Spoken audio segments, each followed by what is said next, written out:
ህዝቡ የሚፈልገው በአንድነትና በእኩልነት መኖር፣ በሰላም ወጥቶ መግባት፣ ፍትህና ርትዕን ማስፈን፣ ለኑሮው የሚበቃው ምጣኔ ሀብትን ማግኘት፣ የእምነት ነጻነትና እኩልነት መረጋገጥ እና የመሳሰሉት ናቸው። ህዝቡ እነዚህ ከተሟሉለት ተደመጠ ማለት ነው። ከተደመጠ ደግሞ እሱም በበኩሉ ያደምጣል ይከተላልም።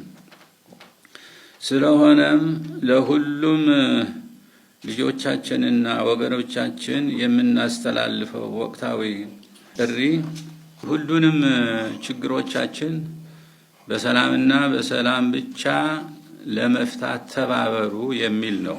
ከዚህ ውጪ የሚደረገው አማራጭ ሁሉ ለዘላቂ ሰላማችን አይበጅም እንላለን።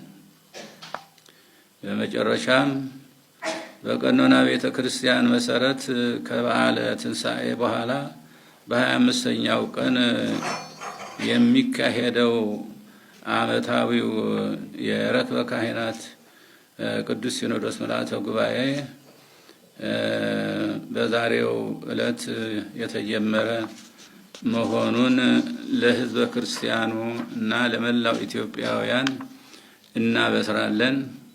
እግዚአብሔር ጉባኤያችንን ይባርክ። እግዚአብሔር ኢትዮጵያንና ሕዝቦቿን ይባርክ። ወስብሐት ለእግዚአብሔር አሜን።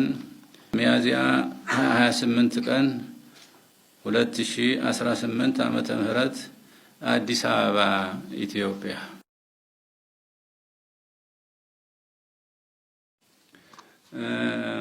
ሀገርን በኃላፊነት የተረከባችሁ በላዕላዊ በማዕከላዊና በታሕታዊ መዋቅር ያላችሁ የምትኖሩ የምትገኙ እንደዚሁም አማራጭ ሐሳብ አለን ብላችሁ የምትንቀሳቀሱ ልሂቃነ ሀገር ሁላችሁም እግዚአብሔርን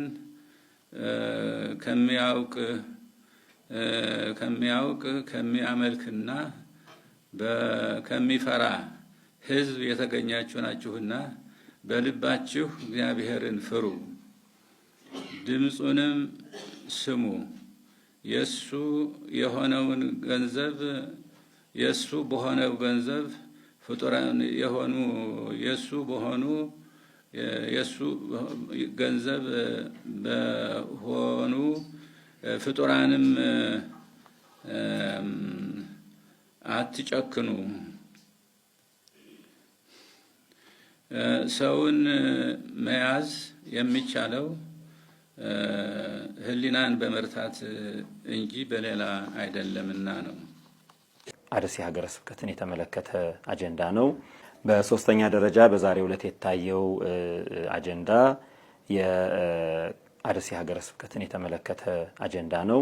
በዚህም እንደሚታወቀው ቀደም ሲል የተፈጠሩትን በዘርፈ ብዙ ችግሮች አፋጣኝ መፍትሄ ለመስጠት የኢትዮጵያ ኦርቶዶክስ ተዋሕዶ ቤተክርስቲያን ቋሚ ሲኖዶስ ችግሮቹ ለመፍታትና ህዝቡን ለማረጋጋት አካባቢውን ሰላም ለመመለስ ብፁዕ አቡነ ኤልሳ የኢትዮ ሶማሌ ሀገረ ስብከት ጳጳስና ጳጳስ ወደ ሀገረ ስብከቱ በመመደብ ጉዳዩን እንዲፈቱ ማድረጉ ይታወቃል።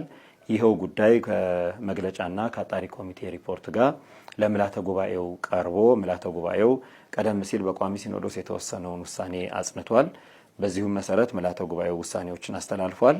አንደኛው ውሳኔ ብፁዕ አቡነ ኤልሳ ከኢትዮ ሶማሌ ጅጅጋ ሀገረ ስብከት ተዛውረው የአርሲ ሀገረ ስብከት ጳጳስ ሆነው እንዲሰሩ ህዝቡንም እንዲያረጋጉ በአካባቢው ያሉ ዘርፈ ብዙ የሆኑ ችግሮችንም እንዲፈቱ ሰላማዊ ሁኔታ የሰፈነበት አካባቢ እንዲፈጠር ቅዱስ ሲኖዶስ ምልዓተ ጉባኤ ወስኗል።